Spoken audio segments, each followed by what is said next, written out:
Sebelumnya, Assalamualaikum warahmatullahi wabarakatuh. Perkenalkan, saya Nova Fadia Naja dengan akhir dan NIM 1156 izin mempresentasikan tentang PPh 24. Apa sih itu PPh 24? Jadi, PPh 24 adalah pajak yang diperuntukkan untuk wajib pajak yang menerima penghasilan dari luar negeri dalam 1 tahun pajak tersebut.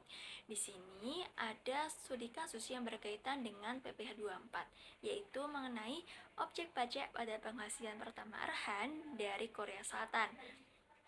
Kita semua tahu ya bahwa Pratama Arhan ini merupakan salah satu pemain sepak bola terkenal di Indonesia yang pernah menjuarai beberapa pertandingan.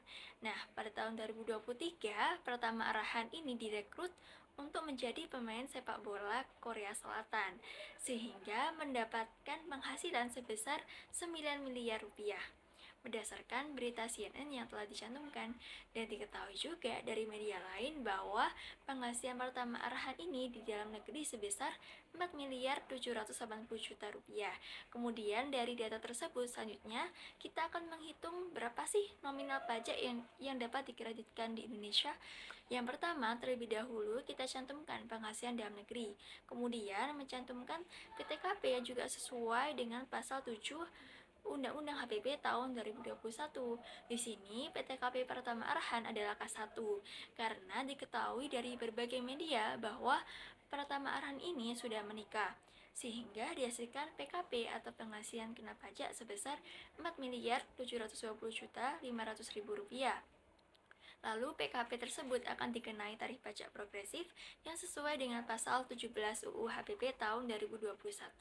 Sehingga pertama Arhan ini dikenai 4 lapis tarif pajak dan menghasilkan PPh terutang setahun sebesar 1 miliar 338 juta 650 ribu rupiah. Langkah selanjutnya adalah kita harus menghitung pajak penghasilan yang dapat dikreditkan di Indonesia, yaitu dengan rumus yang sudah tercantum pada PPT ini, yakni penghasilan luar negeri dibagi dengan total penghasilan dalam negeri dan luar negeri, lalu dikalikan dengan PPh terutang yang sudah dihitung tadi, sehingga menghasilkan pajak yang dapat dikreditkan di Indonesia dalam setahun itu sebesar Rp874.299.710 untuk opsi pertama berdasarkan tarif pajak progresif. Sedangkan untuk opsi kedua, ini rumusnya juga sama, hanya kita terlebih dahulu mencari tarif pemotongan di Korea dan sesuai dari website yang sudah dicantumkan bahwa tarif pajak pemotongan Korea Selatan sebesar 20%.